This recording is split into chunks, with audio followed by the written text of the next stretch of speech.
The Virulent Pull of Tribalism by Elan Giorno. Tribalism is resurging. One of its most obvious manifestations can be seen in politics. Today, what seems to matter first and above all else is loyalty to one's political tribe and its leaders, not the facts about an issue, not the truth on any given controversy, not the right policy to adopt. All of these are pushed to the background. The writer Andrew Sullivan is particularly incisive in capturing today's pervasive political tribalism. Quote, "So many severe critics of George W. Bush's surveillance policies," Sullivan observes, "become oddly muted when Obama adopted most of them. Democrats looked the other way as Obama ramped up deportations to levels higher than Trump's rate so far." End quote. For their part, Sullivan notes, Republicans have exhibited the same mindset. They, quote, were obsessed with the national debt when Obama was in office, despite the deepest recession in decades. But the minute Trump came to power, they couldn't be more enthusiastic about a tax package that could add trillions of dollars to it, end quote. In her book, Political Tribes, the legal scholar Amy Chua summarizes our current state this way, quote, "At different times in the past, both the American left and the American right have stood for group transcending values. Neither does today." Tribalism is resurgent also on college campuses. Students are taught to view themselves and others as primarily members of some group or tribe, defined by race, by gender, by sexual orientation, by economic status, or, increasingly, by some intersection of these group memberships. These groupings are then plotted out in a matrix of privilege and oppression. The key lesson there given is about viewing people not as individuals, but as representatives of some tribal group. Jonathan Haidt, a psychologist at New York University, has raised the alarm about the push for such identity politics in academia. Academia and politics are just two of the most salient illustrations. Tribalism has moved from the fringes of society to the mainstream. We live in what's becoming a tribal age. What does that bode for the future? Consider some recent harbingers of tribal violence on American soil. Tribalism was a factor in the 2018 massacre in Pittsburgh at the Tree of Life Synagogue. The attacker was animated by an us versus them hostility to outsiders, not only immigrants, but especially Jews. Tribalism lay behind the rioting of rival tribes in Charlottesville, Virginia in 2017, which turned deadly. A horde of white supremacist tribes rallied at the University of Virginia campus, bearing torches and chanting, and the next day carrying weapons. They sought to prevent the removal of a Confederate statue. Among the counter-protesters were tribalists calling themselves Antifa. Tribalism was also behind the massacre in 2015 at the Emmanuel Church in Charleston, South Carolina. The killer hated blacks, viewing them as enemies of his, white, people, and he chose that church knowing he could find a number of blacks in one place, whom he could easily put to death. What we can expect from tribalism, when it's unleashed into the cultural mainstream, encouraged and normalized, is savagery. Take a look at societies where tribalism is deeply enmeshed in the culture. Look at the unending tribal conflicts of the Balkans, the hundreds of thousands of corpses that piled up during the eruption of tribal conflict between Hutus and Tutsis in Rwanda, the sectarian wars that pervade the Middle East. Our tribal future promises to be dark, brutal, violent. How can we counteract the trend of intensifying tribalism? We need first to understand its nature and source. Sullivan, Chua, and Haidt, among today's most clear-eyed critics of current tribal loyalties, have described some important features of our present predicament. But they leave us with a muddled conception of tribalism. An unintended result is to normalize tribalism, pushing it further into the cultural mainstream. We need an analysis that pinpoints its essential nature. To that end, I will show that we have much to gain from Ayn Rand's philosophic analysis of tribalism. Rand not only penetrates deeply into the phenomenon of tribalism, she lays out clearly a positive alternative, the ideal of individualism, which is the antidote to tribalism. Today's political cultural landscape. Sullivan, Chua, and Haidt point us towards some telling features of today's political cultural landscape. Each notes that tribalism means seeing oneself as a member of some group and viewing your life, other people, the world from a group-first perspective. Chua argues compellingly that race is a salient, if not major, form of political tribalism in America today. Sullivan captures how loyalty to a political group is appealing to some. Quote, "One of the great attractions of tribalism," he observes, "is that you don't actually have to think very much. All you need to know on any given subject is which side you're on. You pick up signals from everyone around you. You slowly winnow your acquaintances to those who will reinforce your worldview. A tribal leader calls the shots, and everything slips into place.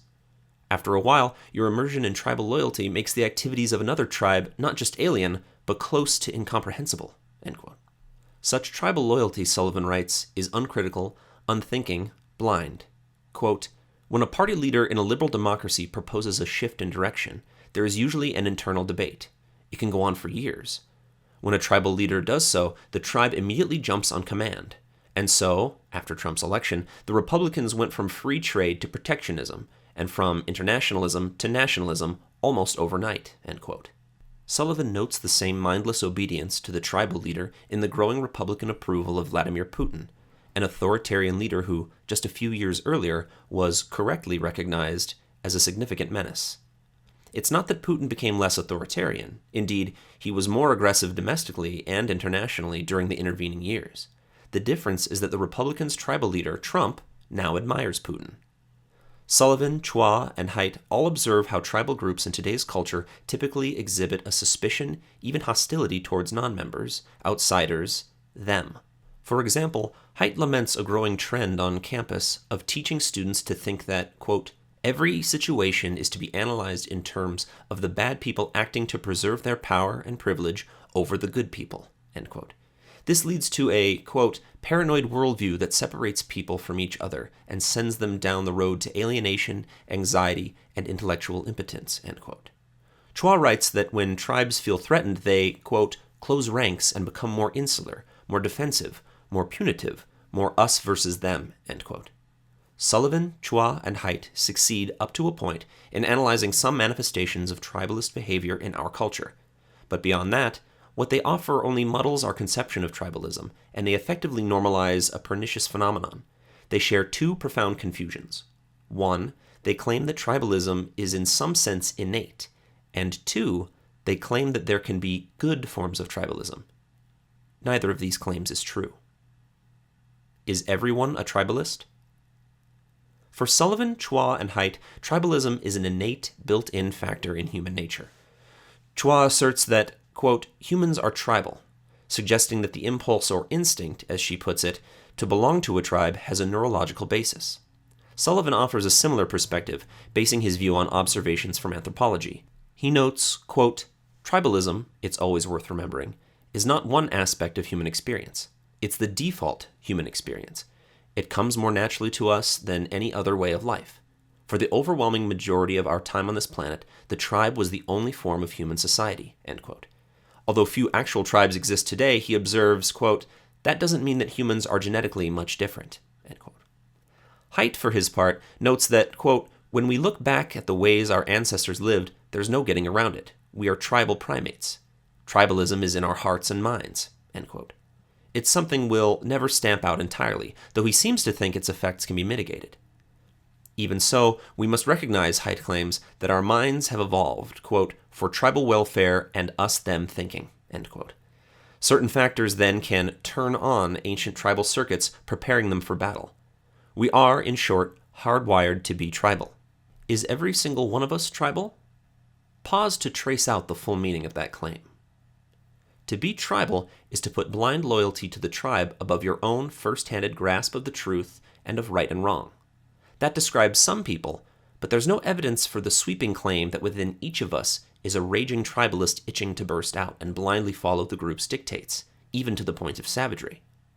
This assumption that tribalism is an unavoidable feature of human nature leads to a second claim, which further clouds the issue. The claim is that there are, in fact, good forms of tribalism. Good tribalism? In her widely praised book, Political Tribes, Chua writes that, quote, "some tribes are sources of joy and salvation. Some are the hideous product of hate-mongering by opportunistic power seekers," end quote. Sullivan believes that there is such a thing as healthy tribalism. This form of tribalism gives people a, quote, "sense of belonging, of unconditional pride in our neighborhood and community, in our ethnic and social identities and their rituals, among our fellow enthusiasts. There are hip-hop and country music tribes, bros, nerds, wasps, Deadheads, and Packers fans, Facebook groups, Yes, technology upends some tribes and enables new ones. And then, most critically, there is the uber tribe that constitutes the nation-state, a megatribe that unites a country around shared national rituals, symbols, music, history, mythology, and events that forms the core unit of belonging that makes a national democracy possible." End quote. None of this is a problem, he writes. Tribalism only becomes a problem when it is something intense, all-consuming, overpowering of our other loyalties. Haidt argues that there are benign, good forms of identity politics. What distinguishes these good forms of tribalism is that they draw a wider circle of inclusion, rather than a narrow one of exclusion. They acknowledge the common humanity of those involved. He gives the example of Martin Luther King Jr.'s push for civil rights. Things go wrong, in Haidt's view, when people cling to identity politics tribes as a way of excluding and vilifying others, instead of coming together around an awareness of our common humanity. What explains this shared notion that some tribes are healthy, benign, good? For Chua, Sullivan, and Haidt, the observable fact that people join into groups is explained by our tribal drive. Belonging to groups is something we crave. It's an expression of our tribal instinct. We're born that way. But we can also see something important about the groups people join. Not all of them are bad. Being a Packers fan or a member of a Facebook group for deadheads is obviously and crucially different from, say, belonging to a white supremacist gang or an Antifa cell. Since some groups are destructive and others are benign, this apparently implies that our innate tribal drive manifests itself in bad tribes and good tribes. This bizarre view ignores the reality of what a tribe is. Think of the tribes in Rwanda, in the Balkans, in the Middle East, or the American tribes of white supremacists and of Antifa. All of these groups have far more in common with each other in how they view themselves, how they behave, than they do with groups of Packers fans and deadheads. But Chua, Sullivan, and Haidt lose sight of the obvious fact that not all groups are tribes. This fact eludes them because they insist, without good evidence, on a tribal instinct to account for why we human beings form groups, rather than live in isolation. What is the difference between a tribe and other groups? Ayn Rand offers a clarifying answer, one that flows from her philosophic account of the nature of today's tribalism. Tribes versus non-tribal groups. Rand observes that tribalism has so infused people's thinking that they struggle to understand, quote, what constitutes a rational human association, end quote. She wrote these words in 1973, but they apply with added force today. In sharp contrast with Sullivan, Chua, and Haidt, Rand observes tribalism as entirely avoidable. It reflects not an innate fear of human nature, but a path that people choose. So, on her view, not all groups are tribal, and there's no such issue as distinguishing between good and pernicious tribes. Instead, we need to understand what sets tribalism apart from other, proper ways in which individuals come together into groups. Rand writes, quote, "There is a crucial difference between an association and a tribe. Just as a proper society is ruled by laws, not by men, so a proper association is united by ideas, not by men, and its members are loyal to the ideas, not to the group. It is eminently reasonable that men should seek to associate with those who share their convictions and values. It is impossible to deal or even to communicate with men whose ideas are fundamentally opposed to one's own, and one should feel free not to deal with them.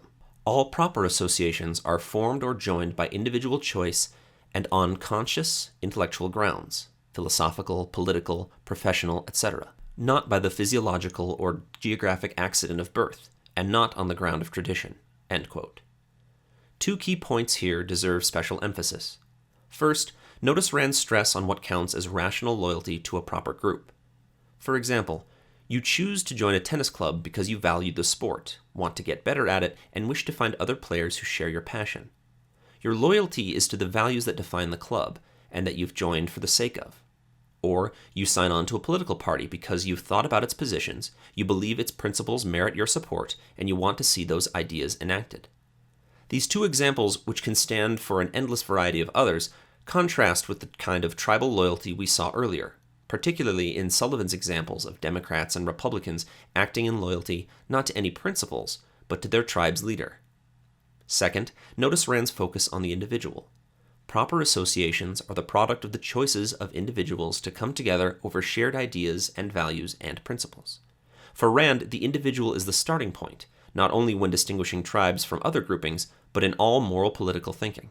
The ideal of individualism was a defining theme of Rand's philosophic thought and writing, and it was fundamental to her analysis of tribalism. Rand's conception of individualism, it's important to note, was distinctive. For many people, an individualist is someone who follows his emotions, whose individuality is defined by negation, by rejecting whatever other conventional people do and believe. For Rand, that's a caricature. Such a person is as beholden to the group as is the conformist. He watches what the group does and then does the opposite. Central to Rand's conception of individualism is a deep-rooted commitment to facts and reason. On Rand's view, an individualist is someone who accepts the responsibility of living by their own independent, first-handed judgment. This independence of thought is a hallmark of Rand's fictional heroes. To give just one example, the character Howard Rourke in The Fountainhead is an innovative architect who puts nothing above his own rational judgment, his own understanding of the truth, and his own artistic standards, amid immense social pressure to conform to unthinking tradition and conventional standards. The individualist, in Rand's conception, is fundamentally active-minded. Such a person is committed to grasping the facts, reaching conclusions guided by reason, and acting in line with what's true and morally right. Clearly, this contrasts sharply with what we've already identified as distinctive characteristics of the tribalist. What lies beneath those tribal characteristics? What tribalism is. Let's start by looking at one variety of tribalism that surged to the forefront decades ago and that Rand analyzed. In her 1977 lecture, Global Balkanization, later published in essay form, Rand examined the rise of ethnic tribalism in Europe and North America. At the time, ethnic groups, not only in the Balkans, but also in Scotland, Spain, France, Italy, Canada, and elsewhere, clamored for political recognition and separatism in the name of realizing their collective identity. Why are men and women in scientifically and technologically advanced societies going tribal? In answering that question, Rand points us toward the essential anti-intellectual nature of tribalism. She observed, quote, "Philosophically, tribalism is the product of irrationalism and collectivism. It is a logical consequence of modern philosophy. If men accept the notion that reason is not valid, what is to guide them and how are they to live? Obviously, they will seek to join a group. Any group which claims the ability to lead them and to provide some sort of knowledge acquired by some unspecified means. If men accept the notion that the individual is helpless, intellectually and morally, that he has no mind and no rights, that he is nothing, but the group is all, and his only moral significance lies in selfless service to the group, they will be pulled obediently to join a group." End quote. Which group? If people have absorbed the idea that their own mind and judgment are unreliable, and if they have been deprived of self-esteem, they can feel no confidence to make the right choice. What that leaves each of them is to join some, quote, unchosen group, the group into which you were born, the group to which you were predestined to belong by the sovereign, omnipotent, omniscient power of your body chemistry, end quote. In today's world, that power is labeled your ethnicity, which is some agglomeration of your genetic lineage, i.e. racism, and the traditions practiced by your grandparents. Quote, "There is no surer way to infect mankind with hatred, brute, blind, virulent hatred, than by splitting it into ethnic groups or tribes. If a man believes that his own character is determined at birth in some unknown, ineffable way, and that the characters of all strangers are determined in the same way, then no communication, no understanding, no persuasion is possible among them, only mutual fear, suspicion, and hatred." End quote. Ethnic tribalism was and remains a common form of a wider phenomenon. For Rand, the term tribalism encompasses a range of manifestations that share a common root. These include racism, ethnic identity, xenophobia, caste systems, guild socialism, gang culture. To that list we might add today's assorted gender-based tribes. What's in common to such tribes is a distinctive anti-intellectual mindset. Tribalism as a chosen, not innate, mental passivity. For Rand, the tribal mindset is in no way innate. Ultimately, its sources lie in an individual's choice to default on the responsibility of independent thinking. Rand characterized that mindset as a special kind of cognitive passivity, especially in regard to conceptual thinking and fundamental principles. Quote, "It's in a mentality," she writes, "that decided at a certain point of development that it knows enough and does not care to look further." End quote. The tribalist's passive, anti-effort, anti-intellectual mentality on Rand's account, quote, "is not a product of ignorance, nor is it caused by lack of intelligence, but rather self-made, i.e. self-asserted." End quote. Take the example of a white supremacist protester in Charlottesville. From belonging to his tribe, the white supremacist gets ready-made views, rationalizations, rituals that save him from the bother of having to think. He avoids the effort of activating his mind, looking at the facts and forming his own judgments of individuals. Instead, he absorbs from the collective, my group good, outsiders bad. By such passive conformity and by continually signaling his loyalty in action, the tribal member avoids the responsibility of developing a genuine sense of self-worth. Instead, he attempts to derive a pseudo-self-esteem from the fact of his membership in the tribe. The achievements of others deemed white somehow imbue him with value. Fundamental to this mindset is a chosen dependence on the tribe and its leaders. Tribalism is an anti-intellectual form of collectivism. Rand's conception of tribalism, with its source in a particular kind of passive mindset, clarifies features of tribalism that Sullivan, Chua, and Haidt have called to our attention: the hostility to outsiders and the indifference to moral thinking and principles. From Rand's perspective, these symptoms flow from a self-arrested consciousness. Rejection of moral thinking. The tribe enables and encourages its members to abdicate on the responsibility of engaging in moral thinking and applying principles. The tribal member can shirk that cognitive effort. In return, the tribe demands something he's only too willing to give: an unquestioning, uncritical, unthinking loyalty to the group. Rand observes, quote, "The basic commandment of all such groups, which takes precedence over any other rules, is loyalty to the group, not to ideas, but to people, not to the group's beliefs, which are minimally and chiefly ritualistic, but to the group's members and leaders. Whether a given member is right or wrong, the others must protect him from the outsiders. Whether he is innocent or guilty, the others must stand by him against outsiders. Whether he is competent or not, the others must employ him or trade with him in preference to others. Thus, a physical qualification, the accident of birth in a given village or tribe, takes precedence over morality and justice." End quote. Rand added that the accidental physiological traits are only the, quote, "most frequently apparent and superficial qualification," end quote, for tribal membership. The factor uniting such tribes is their anti-intellectual mentality.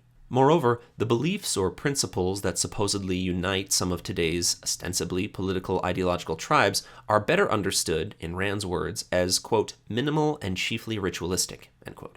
This is manifest in the tribalists' rejection of moral thinking. For tribal Republicans, it was a grave moral offense that President Bill Clinton had an affair with an intern and lied about it. But notice the conspicuous absence of outrage today from supposed moralists about President Trump's apparently numerous extramarital affairs, including with a porn actress, and the lies, payoffs, and cover-ups to silence his bedmates. If an action is unwise or destructive or immoral, the fact that it is your tribe's guy doing it cannot make it wise or constructive or virtuous. But for the tribal mentality, that's what matters. And that's all that matters when you've abandoned moral ideas and principles. The tribalist is profoundly anti-moral. Hostility to outsiders. To the tribal mentality, outsiders are felt to be a special kind of threat. When he's around people of his own tribe, he is comfortable. They are like him, usually sharing his skin color or other physiological accidental features. They share his unquestioned customs and traditions and ways of living.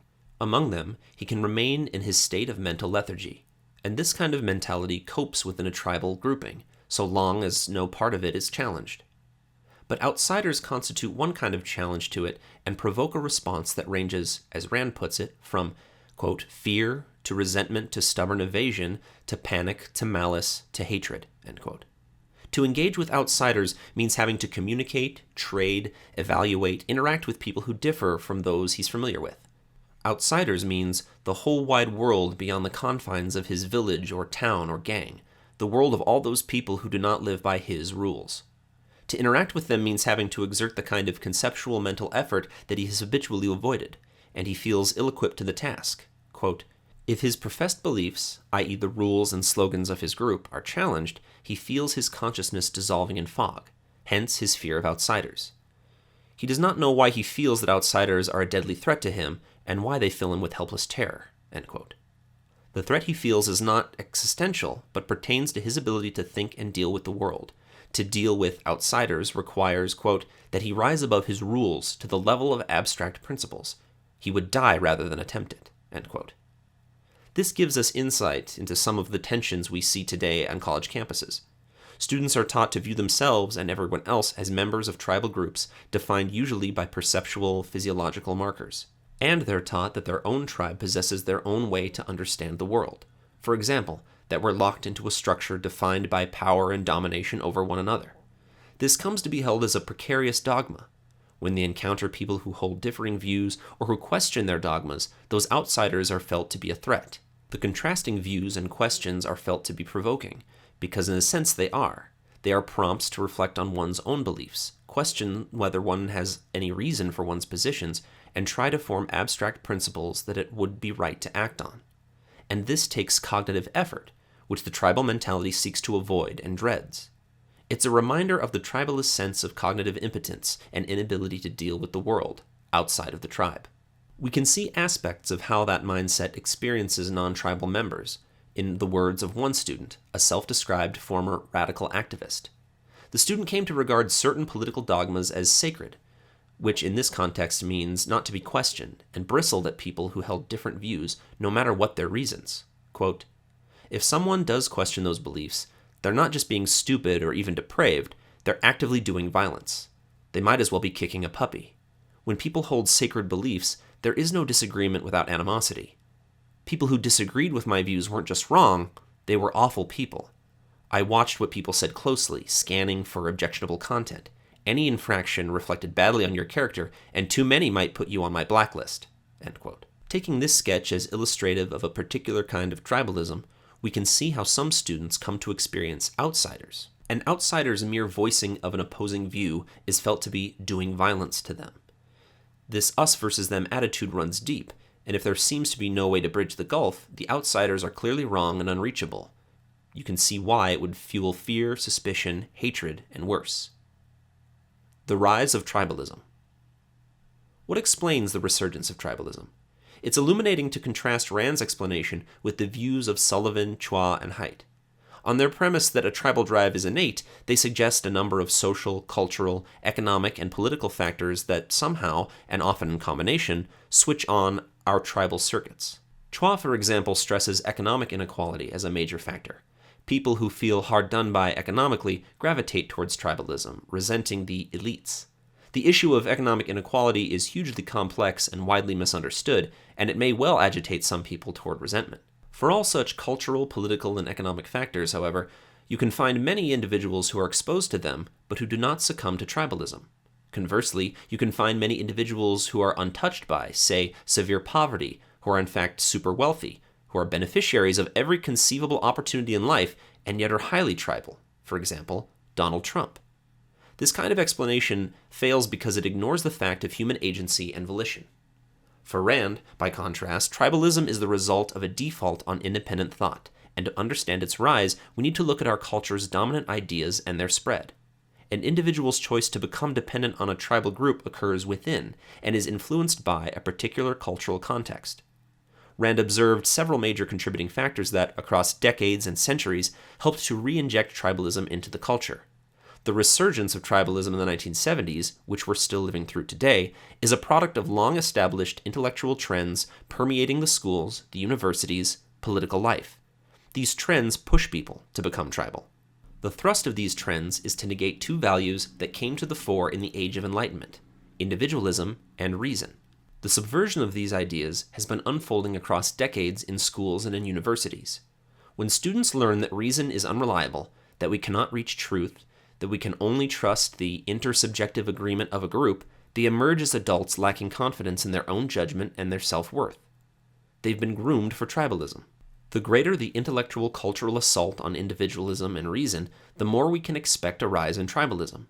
Seeking guidance and a semblance of self-esteem, people imagine that they can gain both from a tribe.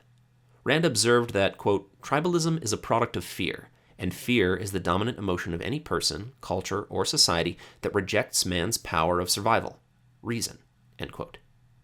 Consider, for example, the meaning and implications of just one recent book on psychology and moral thinking, intended for general readers, which showcases cutting-edge academic research. The book, The Righteous Mind: Why Good People Are Divided by Politics and Religion, is not only a bestseller, but actually widely read. Its key messages: we're all driven by our passions and emotional reactions. Reason steps in to provide after-the-fact rationalizations. Rather than a scientist searching for truth, Reason is like a cross between a politician searching for votes and a full-time in-house press secretary, justifying whatever view we already hold, no matter how bad. The book instructs us that the worship of reason is one of the most long-lived delusions in Western history. To give up on this rationalist delusion is to be wary of any individual's ability to reason and to reach truth. And finally, the academic research purportedly shows that we're innately tribal. It's unavoidable. The book's author is Jonathan Haidt. But Haidt is not even remotely in the vanguard of intellectuals who are openly dismissive of reason. On the contrary, Haidt thinks of himself as trying to make our culture and political discussions more reasonable. Yet the effect of his book is not only to subvert reason and individualism, but also to whitewash and push tribalism further into the mainstream. Haidt's book is one drop within a vast intellectual tide sweeping throughout the culture. The origins of that tide date back 2 centuries to the Counter-Enlightenment. That tide exerts a powerful impact on some, it leaves some untouched, and it impacts others partially. Rand drew attention to subtler manifestations of the tribal mindset, specifically the cases of individuals who are torn inwardly between tribalism and their own judgment. They have adopted tribalism in some areas of life, but not fully, and use their own judgment in other areas. Compared to political activists pushing a tribalist agenda, she regarded these cases as more tragic and harder to deal with. Such inwardly torn individuals, Rand observes, are products of, quote, modern education who do not like the nature of what they feel, but have never learned to think. Since early childhood, their emotions have been conditioned by the tribal premise that one must belong, one must be in, one must swim with the mainstream, one must follow the idea of those who know. A man's frustrated mind adds another emotion to the tribal conditioning, a blindly bitter resentment of his own intellectual subservience, end quote. Such cases of torn individuals point to important aspects of Rand's distinctive explanation of tribalism and its resurgence. First, it's not innate, but a matter of the individual's default on independent thinking within a cultural context that too often tells him he is unable to think. Second, precisely because it's a default, a matter of choice, the individual can choose, though it is hard, to work his way out of a tribal mindset, resist the cultural influences engulfing him, and exert his mental resources to become independent on principle in every facet of life. Finally, a culture's dominant ideas, she argued, can, and should, be changed, so that people emerge from their schooling better equipped to think and confident in their own judgment. Within a culture that prizes reason and individualism, its dominant intellectual trends and ideas would encourage and equip people to be independent, rather than blindly obedient to a tribe. It is that kind of future that Rand believes is achievable. An Antidote to Tribalism. The spread of tribalism, Rand observed, is an enormously anti-intellectual evil. There's no bargaining with tribalism, no accommodation, no compromise to be found with it. Tribalism can and must be marginalized and eliminated. The antidote for tribalism, the positive to aim at, is the ideal of individualism, which animates Rand's philosophic thought and novels. The heroes of her novels and the kind of real-life heroes she admired were individuals who looked at the world with unborrowed vision. They were first-handers, who put nothing, no authority, no group loyalty, nothing, above their own perception of the facts. They were passionate idealists, committed to grasping what's true and understanding what's right and wrong, not what some group told them to believe. The source of their virtue lies in their choice to think for themselves. For Rand, that path is open to every single one of us, if we choose it. We can seize the reins of our minds and look at the world ourselves, drawing our own conclusions and making our own evaluations. The means of leading an independent life are within our grasp, if we will ourselves to be active-minded in all areas of life, at all times, on every issue, as a matter of committed policy. It is this fundamental commitment to reality that's a necessary condition for self-esteem, the false promise of which is part of the tribe's pull. It's the fundamental commitment to reason and facts that enables you to pursue your own goals and happiness in life, to find the people you rightly choose to associate with and to love. And, on Rand's account, it is this fundamental orientation to reality, rather than some collective, that inoculates the individual from the virulent pull of tribalism.